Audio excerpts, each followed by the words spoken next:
Today, I want to discuss how this war will end. I cannot predict when this war will end, but I want to make certain predictions about how this war will end, okay? So to first understand how the war is going, let's look at some video clips, all right? So this is President Donald Trump. He's talking about the war. We hit Qatar, Saudi Arabia, UAE, Bahrain, Kuwait. Nobody expected that. We were shocked. And the other one, you know, they fought back. They could have yielded. But think of it, if we weren't around, they had tremendous power. They had thousands of missiles, most of which we've terminated. They had thousands of drones. They were making drones and missiles all over the place. We've knocked out most of those factories. So they hit. Okay, so what he's saying here is we went in expecting to hit them, kill their leadership, and then they would surrender. We didn't expect them to fight back. We didn't expect them to close the Strait of Hormuz. We didn't expect that they would hit Qatar, Bahrain, Kuwait, okay? So what he's saying is we actually didn't have a plan going in. And we really didn't think our enemies would fight back. All right, so this is Donald Trump. Now let's look at his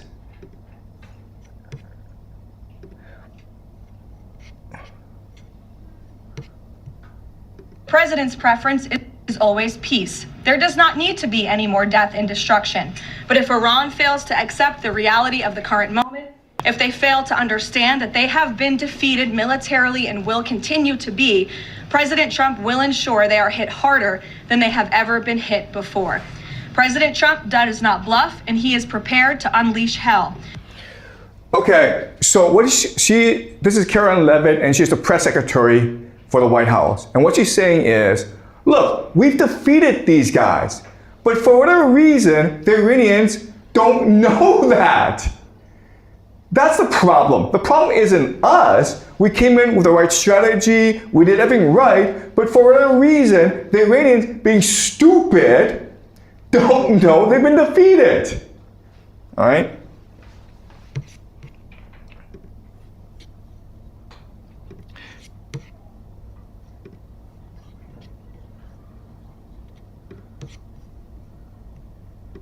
Never in history has a modern military. Iran had a modern military, a modern navy, a modern air force, modern air defenses, leadership, massive bunker. Never has a modern military been so rapidly and historically obliterated, defeated from day one with overwhelming firepower. The air campaign that we've conducted, that Israel's conducted alongside us, was one for the history books, truly. And it's because we have a president of the United States that when he sends his warfighters out to fight, he unties their hands to actually go out and close with and destroy the enemy as viciously as possible from moment one. And that's why we see ourselves as part of this negotiation as well. We negotiate with bombs. You have a choice as we loiter over the top of Tehran, as the president talked about your future. The president has made it clear that you will not have a nuclear weapon. The War Department agrees. Our job is to ensure that. And so we're keeping our hand on that throttle as long as hard as it's necessary to ensure the interests of the United States of America are achieved. Okay, so this is Secretary of War Peter Hegseth, and he represents the Pentagon, the military.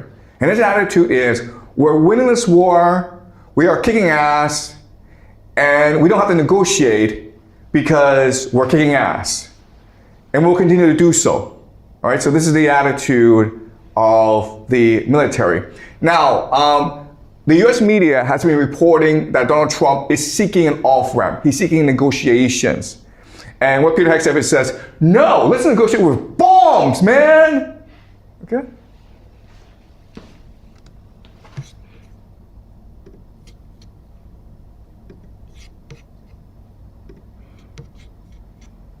Plan across the administration and at Treasury. We unsanctioned Russian oil. We knew that there were about 130 million barrels on the water, and we created supply that is beyond the Straits of Hormuz. So we anticipated this. We knew that there could be a temporary, and I want to emphasize temporary, choke point there.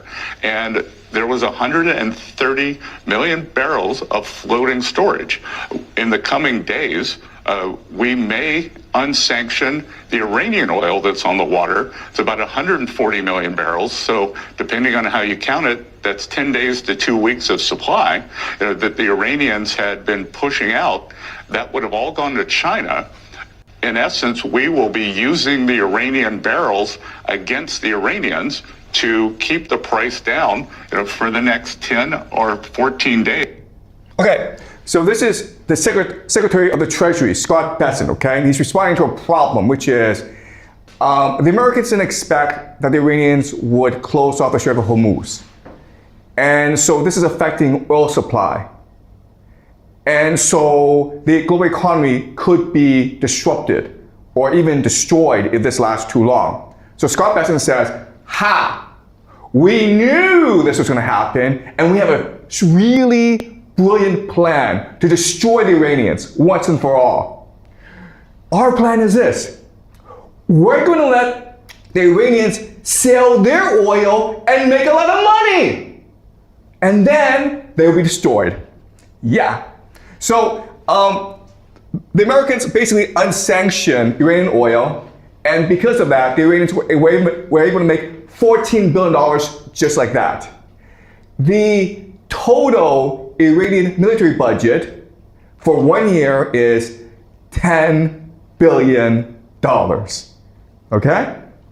So this is American genius at work. They knew this was happening. They knew the Iranians wanted to destroy the global economy. So the Americans were like, well, let's make them rich so they can't destroy the global economy. We got them now.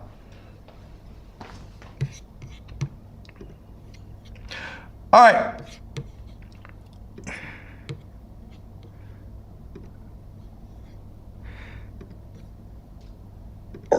And yet Iran remains a threat to trade, a threat to the Straits of Hormuz. Then I would argue that we could have years of above $100, closer to $150 oil. What happens to the global economy if that happens? How do we see it? We'll have global recession.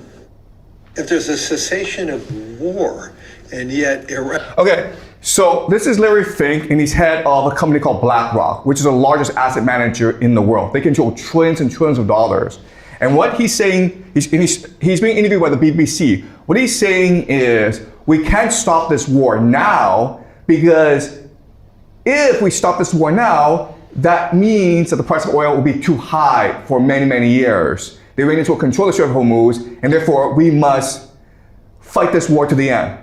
What he doesn't address is, well, if you didn't start this war in the first place, you wouldn't have this problem. Because the Iranians would have no pretext to close off the Strait of Hormuz. And the global economy would have been fine. But what he's saying is like, oh, don't worry about that. The problem is the war has started, and therefore we must fight to the end. Okay?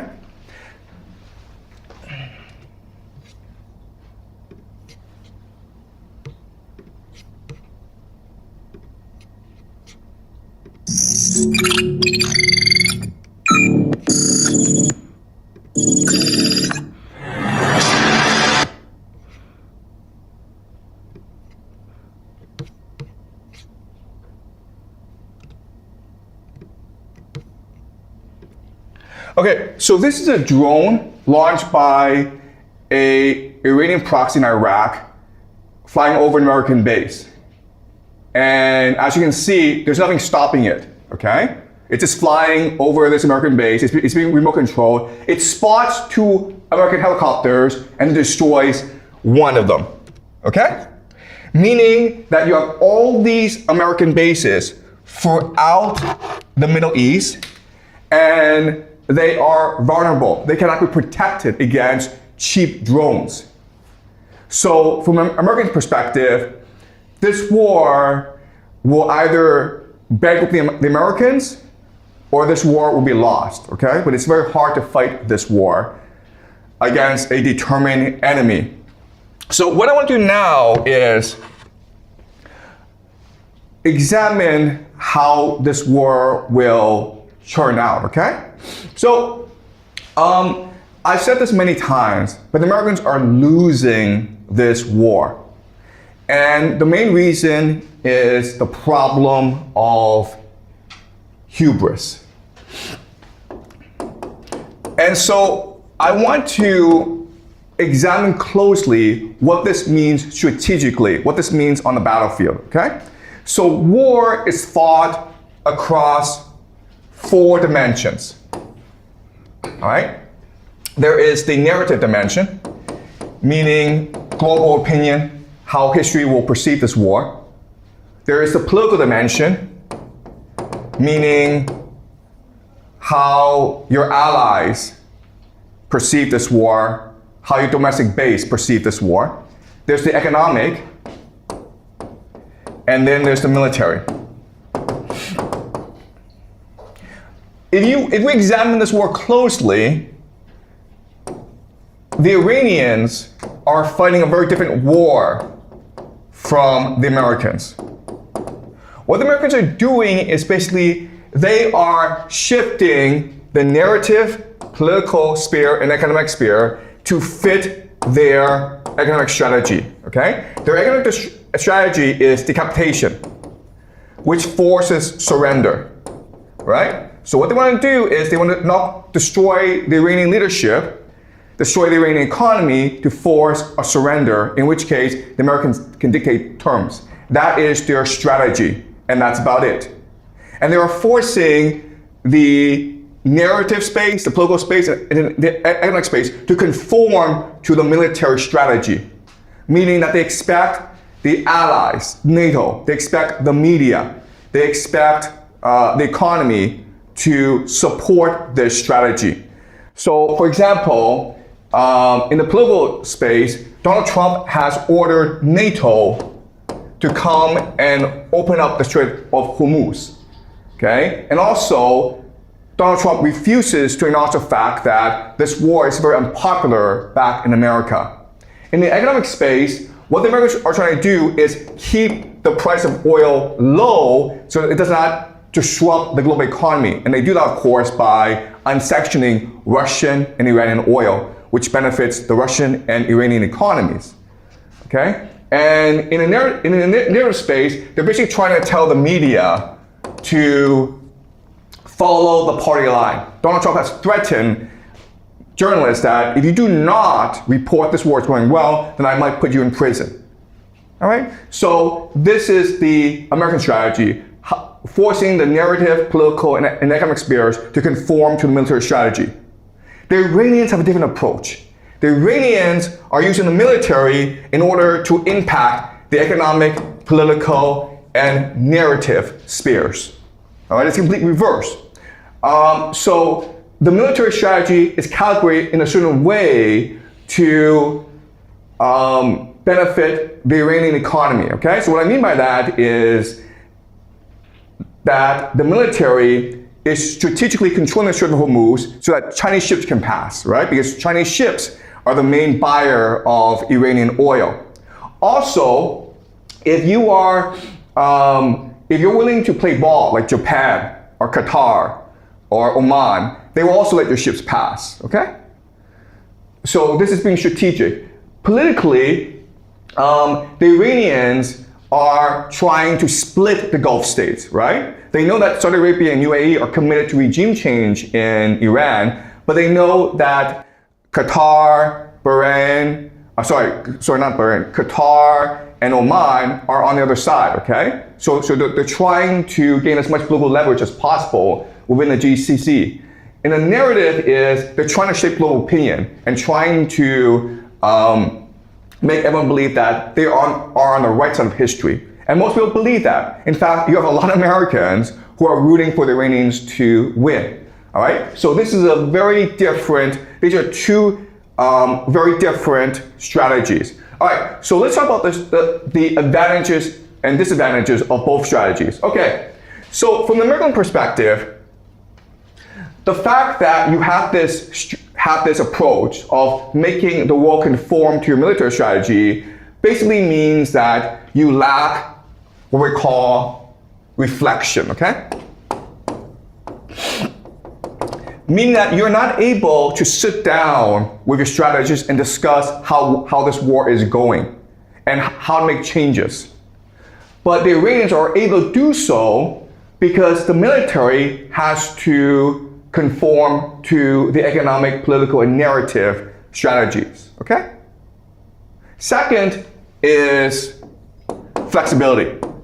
And what I mean by that is the military strategy, if it's not going well for the Americans, they lack the capacity to reflect and make changes. So what they do is they double down, okay? They accelerate the process of bombing in Iran, even though it's probably not getting them anywhere. Also, much more importantly, the Americans will choose much more self-destructive, desperate strategies, such as sending ground troops. It is possible by this weekend, ground troops will be sent into Iran, which most military analysts believe to be either countereffective or suicidal, okay? The Iranians, on the other hand, can adapt their military strategy to the economic and political realities, okay? So for example, what they're doing now is they're charging tolls to cross the Strait of Hormuz, okay? And the third difference is the idea of resilience. So, in other words, if you make the world and America conform to your military strategy, they won't support you. That means that if you're losing troops and you're losing equipment, it is very hard to replenish, resupply. Whereas the complete opposite in Iran, where because they are winning popular opinion, because their economy is becoming stronger in this process, because they're winning more political allies, they can actually draw on more support from the population, and they can also recruit foreign fighters and foreign support, foreign sympathy for their cause, okay? So for these reasons, I believe that America is losing this war and that ultimately this war will be lost. When this will happen, we don't know. Because America is an empire and they can actually drag us on for at least 20 years. All right? Okay. So now that we've discussed why America will probably lose this war, I want to now shift our focus to discuss how the world will change because of this war. What does the end of this war look like? And to do that, what's really important is to go back to our model of how the world works, okay? So remember, last week we discussed the structure of the world. And at the very core is the empire. Because the empire provides the muscle, the military might, to shape the contours of reality, okay? And then with the empire, you have the finance, okay? Finance includes City of London, Wall Street, Bank of International Settlements, and asset managers, and they are the game masters, okay? Okay, the empire is the muscle, but the finance are the ones who actually set the game. And then this creates the global economy, which is based on the US dollar, right?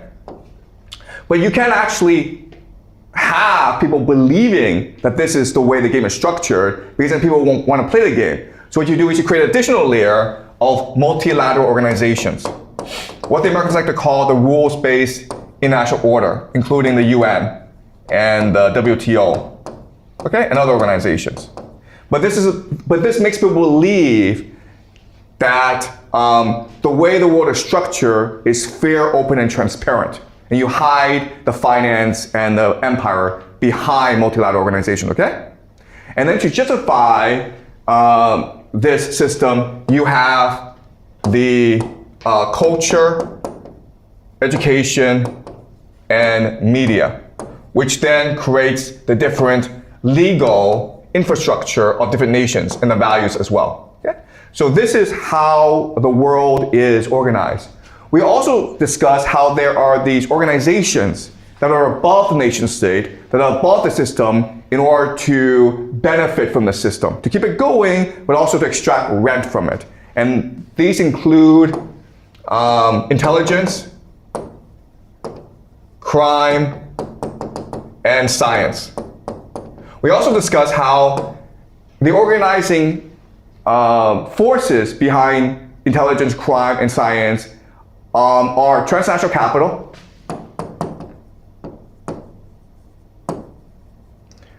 secret societies, as well as elite families. And we discussed how they are bound together by a concept called the occult, which we'll study later on, okay? But the idea of the occult, okay? So this is the structure of the world. Now, once this world is created, what you need to understand is that the people in different spheres who benefit from the system, first and foremost, their interest is maintaining that status quo, okay? So their interest is in maintaining the status quo.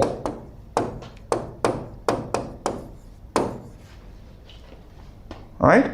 So basically, they want the system to continue. The problem with the system is, at the core is an empire that will probably lose the war in Iran. And this creates a problem, because if the empire falls, then it's possible that this entire edifice falls as well.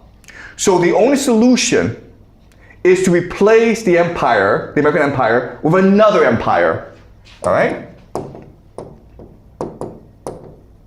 That is able to provide the muscle for this system. And this empire, I've argued in the past, is of course Israel. And this is what we call Pax Judaica. Okay? So, on the surface, it seems like this war is one between the United States and Iran. But in reality, what this war really is about is a war between the United States and Israel, where the American empire has become corrupt, incompetent, and arrogant. And so now Israel sees an opportunity to replace the American empire in the system. And it's something that eventually every aspect of the system will agree to do. All right? So the main outcome of this war, when it ends, is that Israel will replace America in the Middle East. Okay? All right. So let me first discuss why the American empire is falling. Okay? And the main reason is the idea of something called the military industrial complex. So, for most of its history, America did not have a professional army. Why? Because the founding fathers and most American citizens believed that if there's a standing army, if there's a professional army, that's a direct threat to the liberty of the Americans, okay? Because the Americans fought a war, the Revolutionary War, to get rid of the professional army that was the British. Okay, so Americans do not like a professional army. But in order to fight World War I and World War II, they didn't have a choice but to create a standing army. The problem is that after America won World War II, the apparatus stayed. And the apparatus wanted to maintain the status quo, meaning they wanted access to unlimited government funds. So this led to the Cold War, and the Cold War was a justification for the MIC, the military industrial complex, to get as much government funding as possible. And the blue, as you can see, is government expenditures. Okay, we can understand why they spent all this money in World War II, because they were fighting a war to save America and to save the world. But as you can see, even though it dropped drastically at the end of the war, starting with the Cold War, you have this uptick, okay? And then you have the Vietnam War. And then after America won the Cold War, you saw this massive uptick. And this is something called the War on Terror. So the military industrial complex is always looking to start wars in order to justify its existence. So there's a very famous journalist named Julian Assange, and he said this about America. The point is not to have successful wars. The point is not to win wars. The point is to have never-ending wars, which allows the military-industrial complex to transfer American taxpayer money to a transnational elite. Okay, it's basically the point of wars is for the military-industrial complex to steal as much money as possible from America. Okay. America spends a lot of money in its military. Okay, America accounts for 41% of all global military spending. Who's next? China. China spends 8.2%. Russia, which is America's main military enemy, only spends 4.1%. Okay? Meaning that Russia spends 1/10 the amount of money that America spends. And you think that, okay, well, all this means is that America is invincible. But what people don't recognize is the level of corruption within the American military. The American military is probably the most corrupt institution in the world, by far. No one even comes close, okay? September 10th, 2001, Donald Rumsfeld, who's the Secretary of Defense for the Americans, he's head of the Pentagon, and this is a day before September 11th, the 9/11 attacks. He said that, he had a press conference and he said that, look, we've looked at the Pentagon books, okay? We're trying to do an accounting of the Pentagon military spending, and we can't find $2 trillion. There's $2 trillion missing from the budget. It went somewhere, we don't know where, but it went somewhere, okay? All right, so this is so where does the money go? It goes to private contractors, okay? These are all private companies that make a lot of money off the government, okay? So listen at the Boeing company. They had in 1 year $20 billion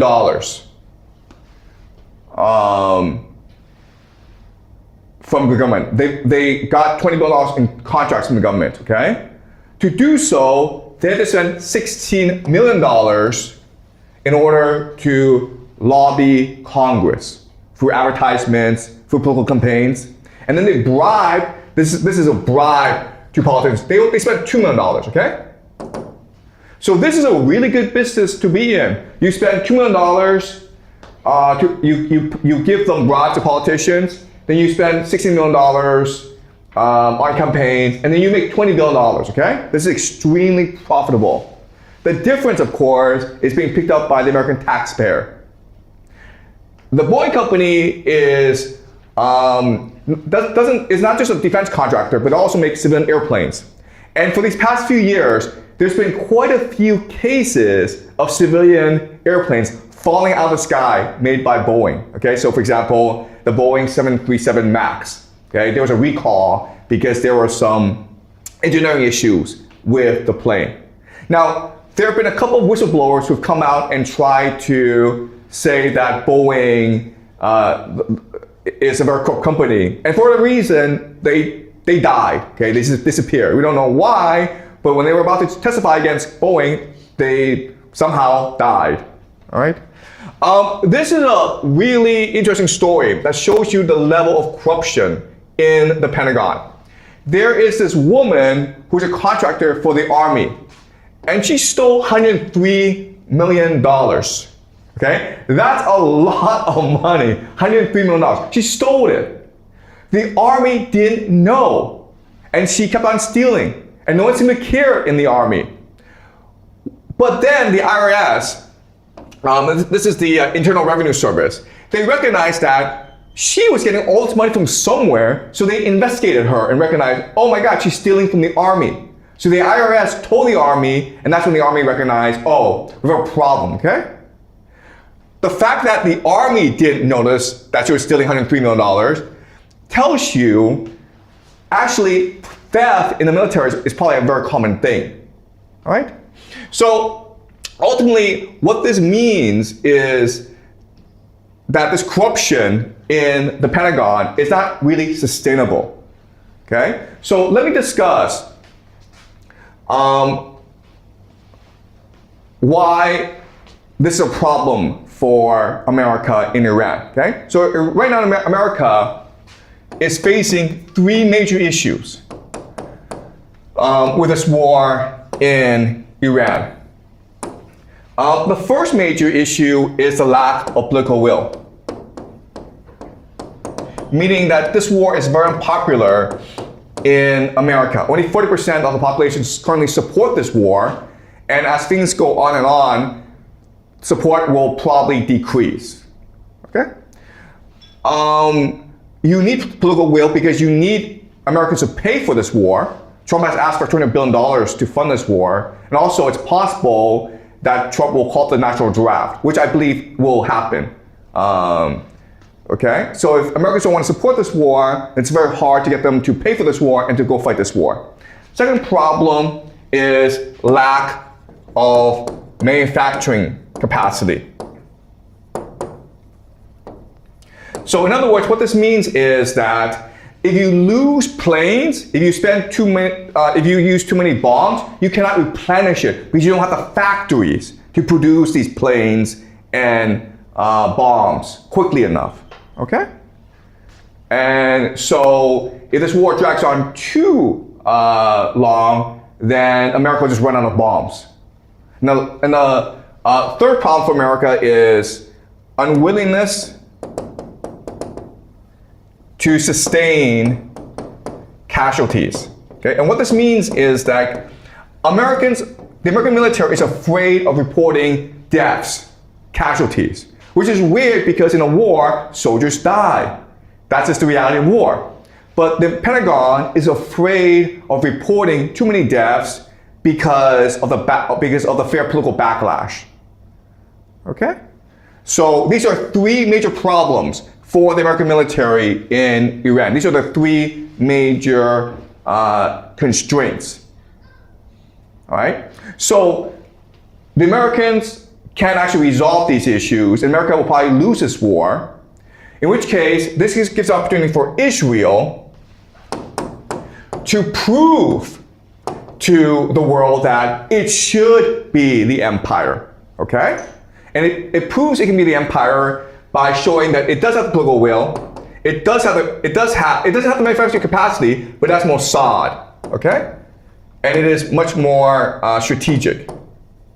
The last thing is that it is resilient, meaning that it is willing to accept casualties, okay? So basically, the idea here is the global elite, they need an empire to provide the muscle, but the empire must prove that it can serve the needs of the global elite, okay? And so an empire must prove three things.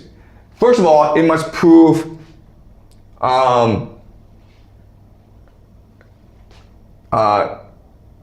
unity. It must prove it has the resources and the capacity, basically the capacity, okay? And it must prove determination. All right?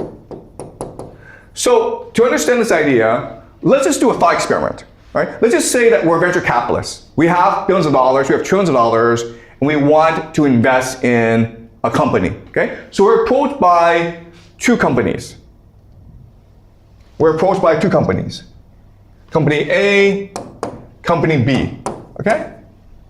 So Company A comes to us and says that, look, I have 100 companies, and they're all profitable. Okay?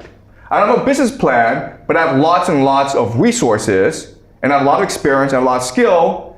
And so if I were to invest in another company, I'm sure it'll make a lot of money. Okay?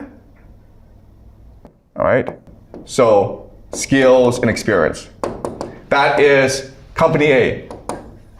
Company B is these young guys, and they failed, okay? But they're like, you know what? we're going to put our heart and soul into this enterprise. We're going to work 16 hours a day, every day for as long as it takes. And we won't stop, okay? Even if this company is successful, we're gonna keep on going because it's our passion.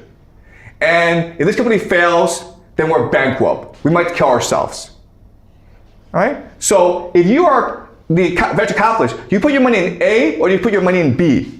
Now, most people would put their money in A because they think it is low risk. But if you're a smart venture capitalist, you put your money in B because it's high reward. Okay? So company A already has 100 companies that are successful. People in the company don't really care if this new enterprise is successful or not. Who cares, right? I can afford to lose. In which case, it's more likely the company A steals your money than actually invests it properly. Whereas company B is going to be the opposite, where this is their last chance. If they take your money, they're going to make sure that they grow it. Because if they don't grow it, then they themselves die. Okay? So you need these things. You need unity, capacity, and determination. Do you understand? And so what issue is doing really, especially auditioning to the world, we are ready to replace America. We are ready to be the new empire. Okay? All right. So let's look at what's happening. America has this MIC. And so the MIC, military industrial complex, what they're good at doing is producing very expensive weapon systems.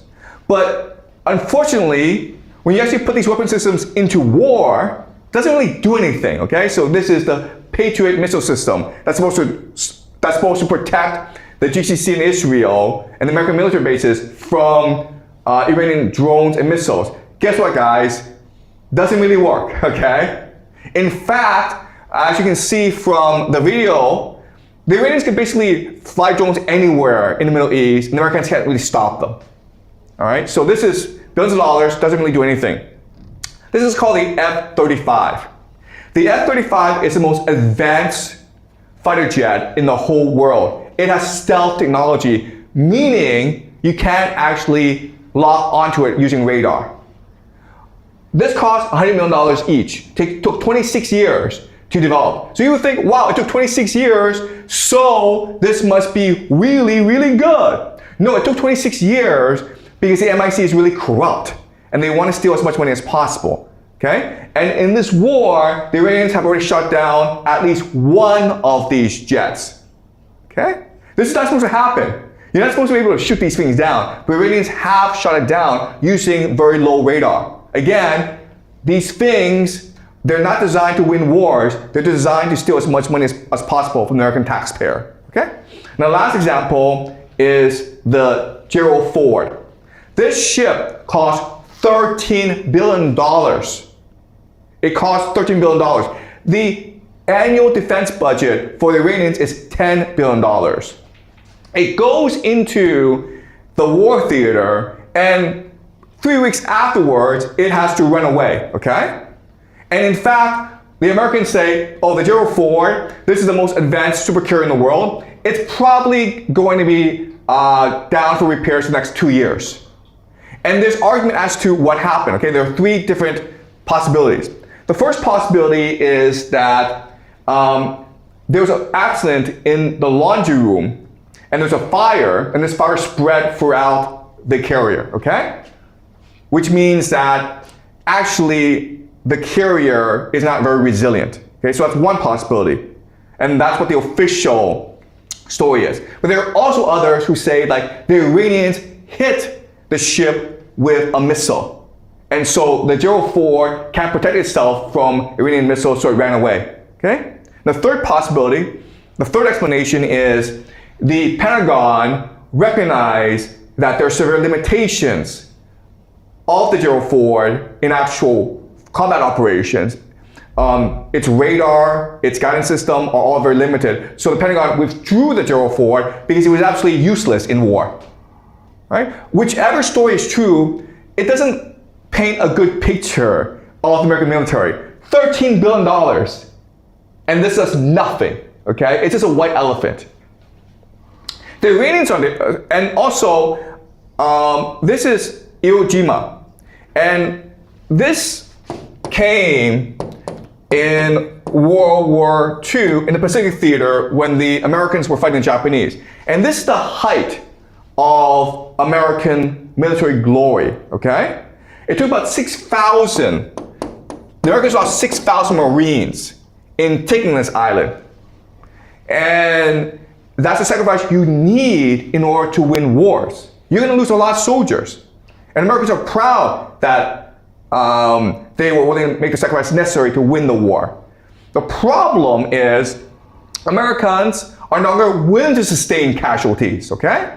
So the Americans sent about 5,000, around 5,000 Marines to Iran, hoping that 5,000 Marines will be enough to win this war, okay? But it just shows you the Americans have no strategy to win this war, and they don't want to make the necessary sacrifices to win this war. They want to win this war as quickly and as cheaply as possible, okay?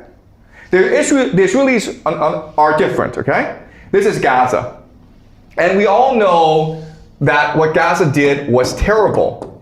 But again, if you are auditioning to be an empire, Gaza is proof of concept, okay? Meaning it's showing the global elite, look, we're willing to do what it takes to win this war and defend the empire, okay? So this was a tremendous tragedy, and it's all war crimes, okay? And the entire world is aghast. But if you look at Israeli public opinion, 82% support expelling all Palestinians from Gaza, okay? 66% believe Amalek exists today. Amalek is just like Israel has this great enemy that it must defeat, right? So 66% of Israelis believe that this war against Gaza is a war for the very existence of Israel. Okay, this is unity. This is determination. The Americans don't have this. Most Americans oppose what Israel is doing in Gaza. But Israelis themselves support what's going on, okay? So there's unity, right? All right, so in 2024, there was the famous Lebanon pager attack, okay? Meaning that the Israelis were able to implant bombs into pagers that went to Hezbollah members, and then it blew up, okay? And maybe from a military perspective, it didn't accomplish that much. From a psychological perspective, it accomplished a lot, okay? It scared the living hell out of Hezbollah. It made them paranoid, and it also made the world respect Israel more. And Israel spent $275 million to conduct this operation. That took decades to implement, okay? And you're like, okay, why is Israel telling us this? Because again, Israel is auditioning to be the new empire. It's telling the global elite, look, not only will we fight this war for you, not only will we be your muscle, but we'll do it cheaply, man. Not billions of dollars, millions of dollars.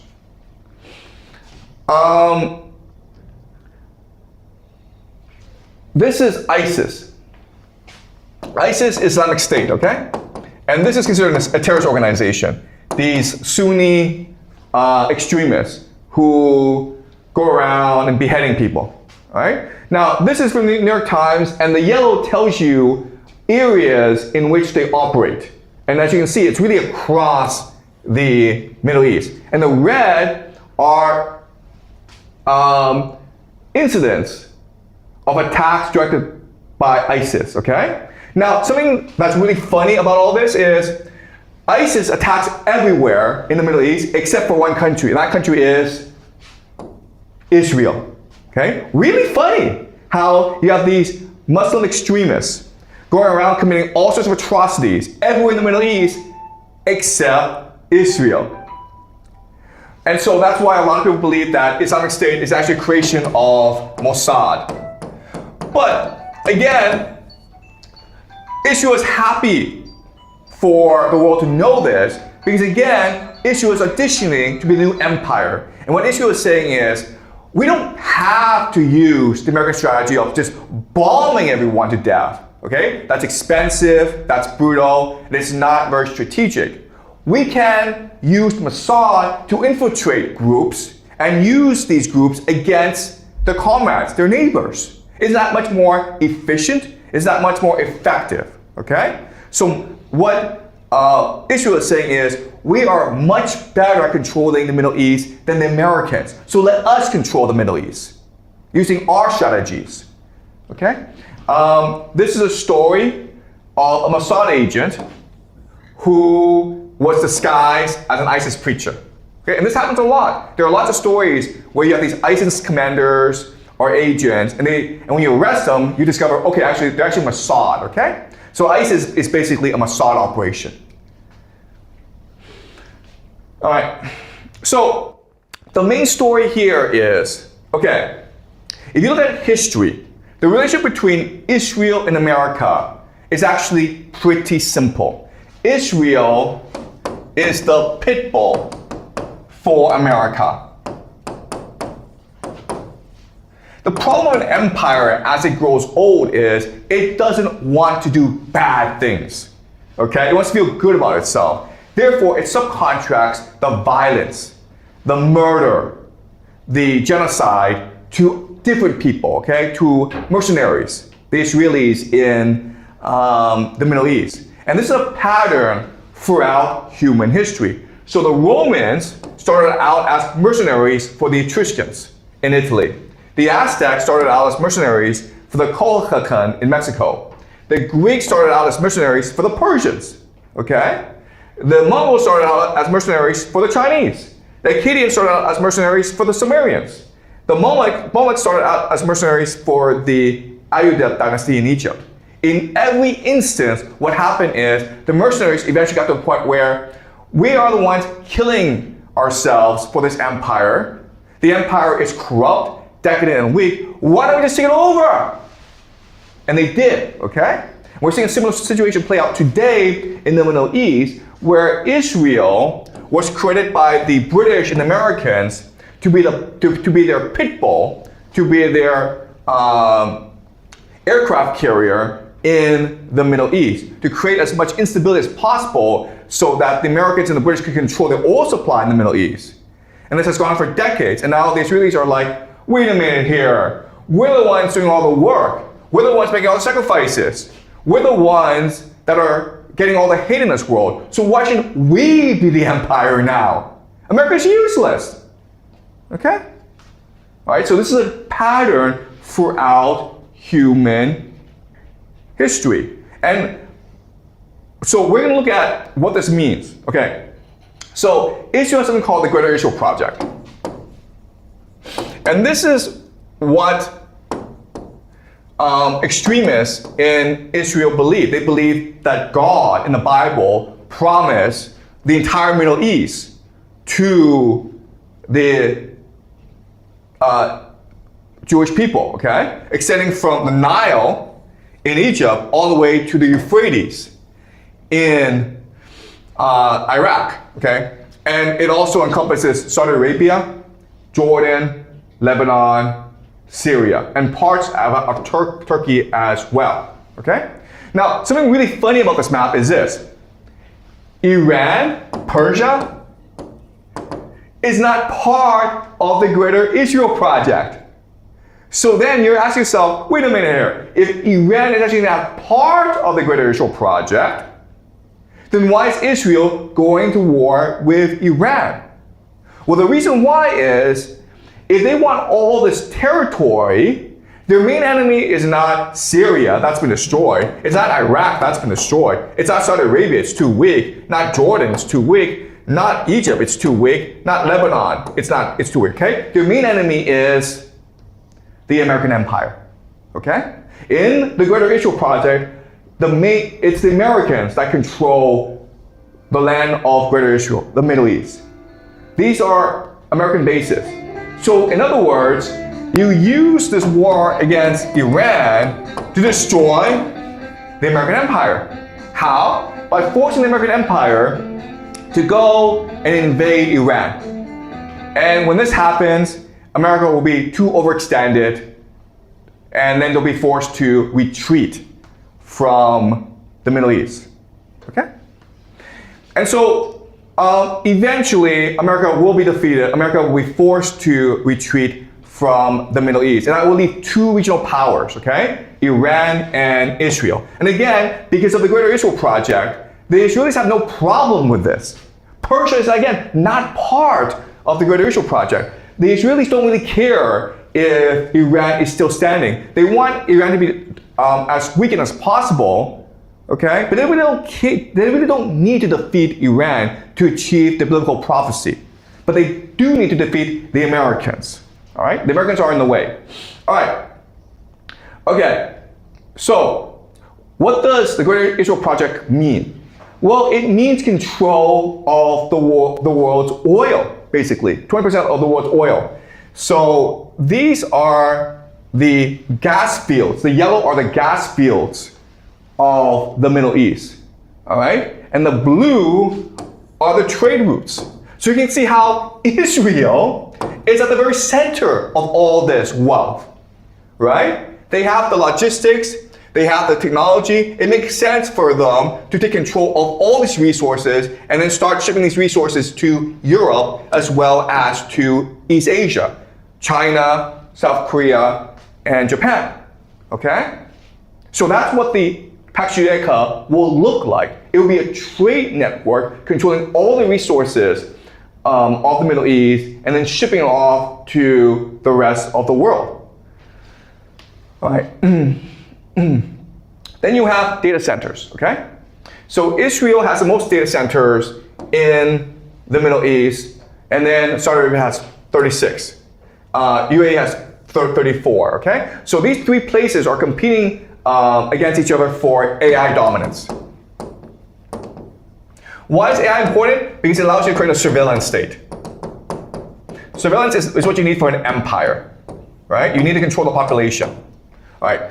Now, the problem with Saudi Arabia and UAE is for them to build their data centers, they need to import foreign expertise. They themselves do not have the human capital to build these data centers and to run these data centers.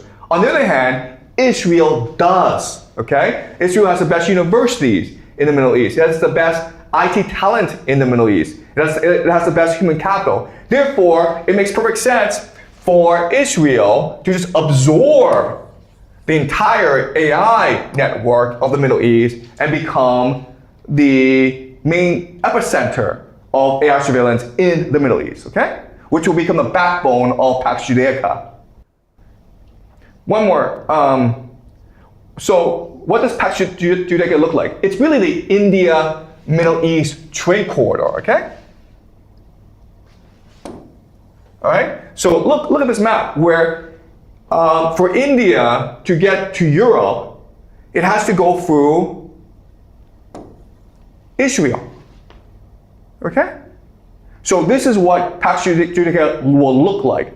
Basically the IMAC trade corridor that will unite the South Asian continent with Europe, okay? But not only that, but the idea of this is also to connect to Africa, right? Because no other place is able to access Africa. Only Israel is.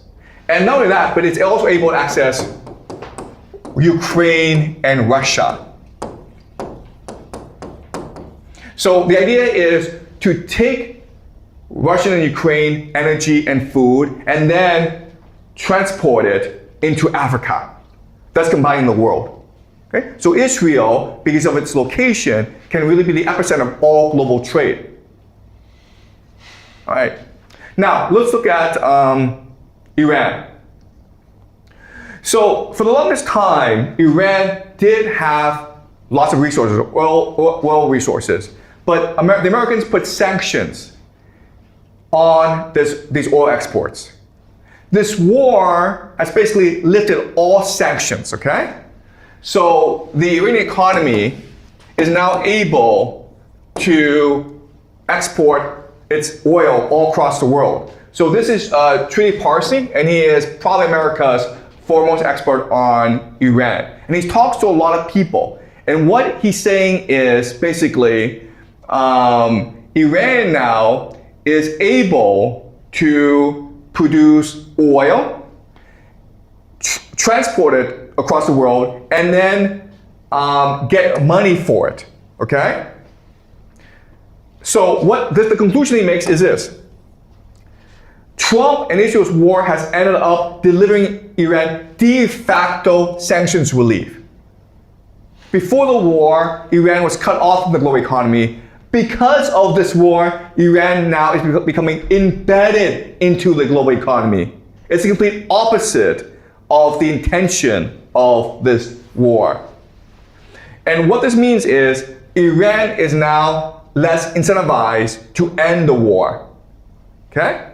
The more this war keeps on going, the more Iran benefits economically. All right, so Iran, once this war ends, becomes the epicenter of two major trade networks. Okay, the first is something called the North-South Transport Corridor that links Russia, okay, and Iran together, okay? And this will then allow Russia to access India and Asia, and allow Iran to access Europe, okay? So this is the North-South corridor that's controlled by Russia. But also, you have, of course, the Belt and Road Initiative. And guess what?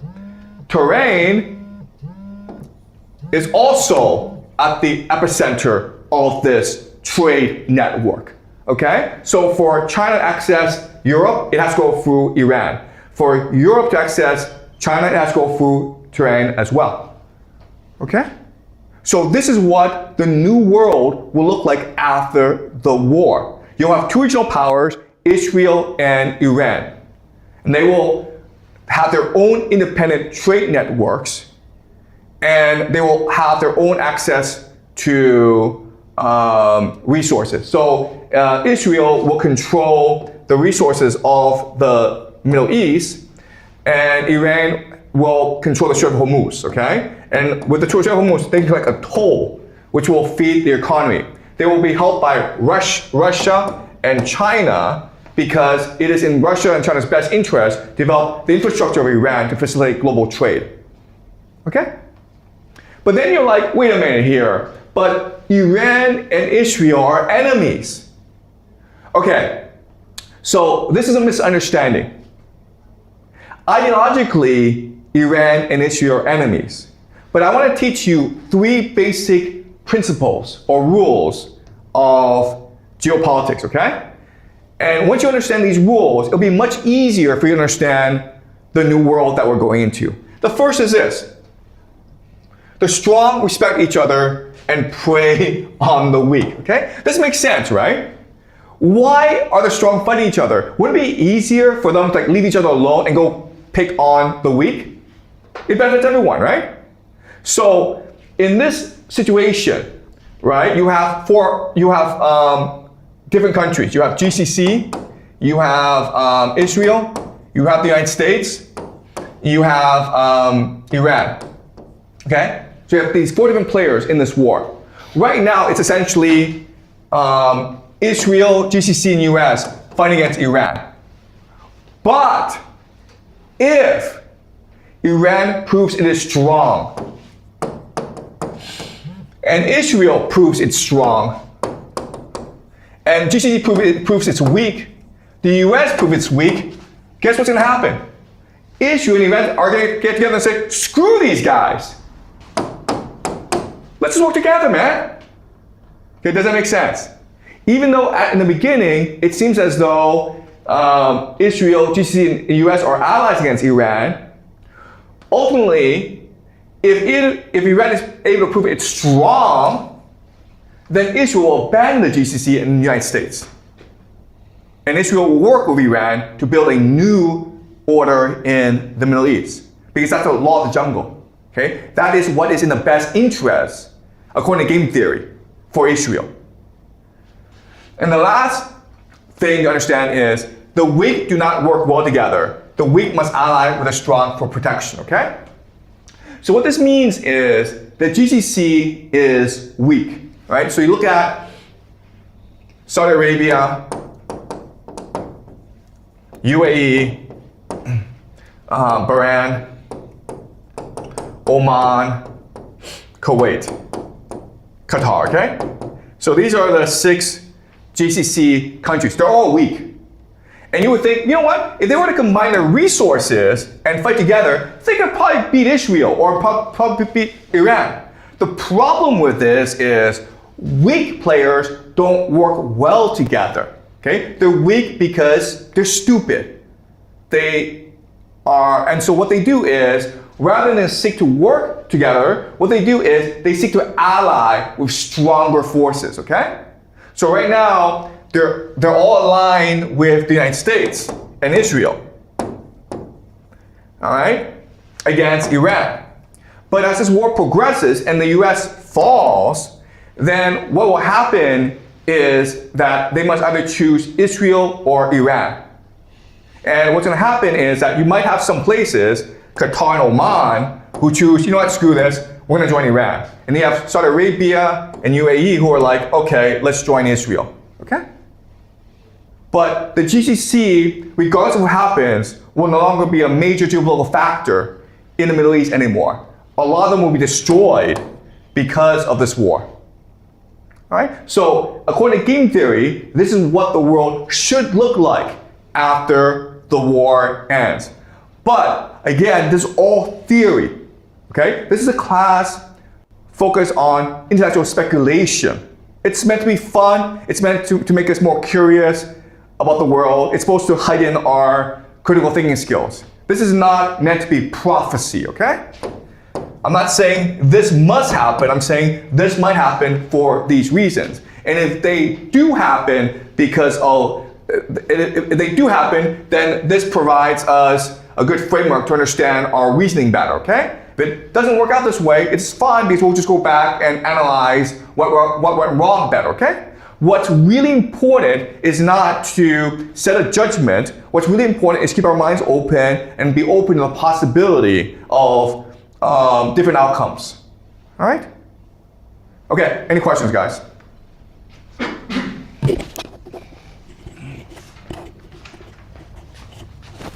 If Israel really defeated America, what will... No. I didn't say Israel will defeat America. I never said that. Okay? Well, Israel might. No. Let's be clear about language. I did not say Israel will fight America. What I said is Israel is auditioning to replace America. Israel is trying to prove to the global elite, I'm strong enough to replace America when America leaves the Middle East. You understand? Oh, yeah. Okay? Let's be clear about language. Okay? Yes? What will Israel try to prove that it's stronger than America? And I'm curious, what the next step Israel will take if, it's trying to show that it's strong. Okay. All right. So, look, Israel doesn't have to do anything different. Israel is determined to win this war, right? That's all it has to do. Israel is determined to win this war, and the United States is not determined to win this war. The United States doesn't even know what it's doing, okay?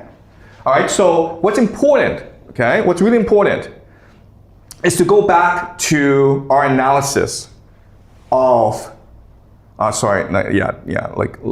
this is, all right.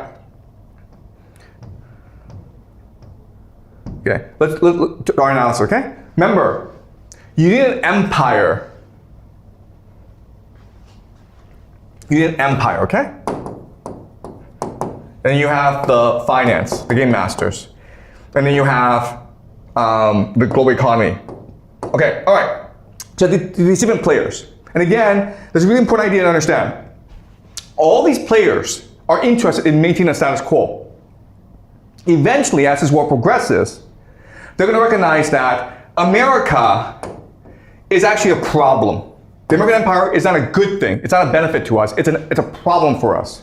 And so we need to replace the American empire, right? And who's the only alternative? Israel. So we need to transition from America to Israel if we are to maintain the system.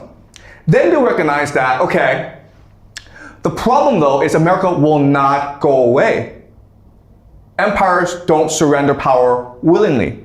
And so we need to create a situation in which America is forced out of the Middle East.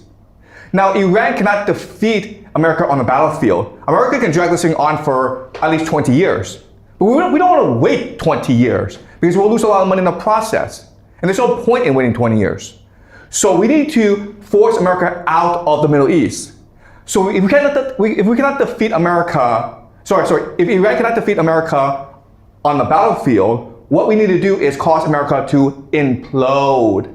We need to cause a collapse in America. And how do you do that? The economy. If I crash the stock market, if I cause oil to go way up, if I cause a lot of discontent in America, this will cause a civil war in America. And then the American military has no choice but to retreat back into America, okay? And then Israel will naturally take over from America. And this is something we'll discuss next class, okay? The strategy for how to destroy the American empire and replace it with Israel. All right? Okay, does that make sense? Okay, any more questions, guys? Okay, great. So I will see you next week, okay?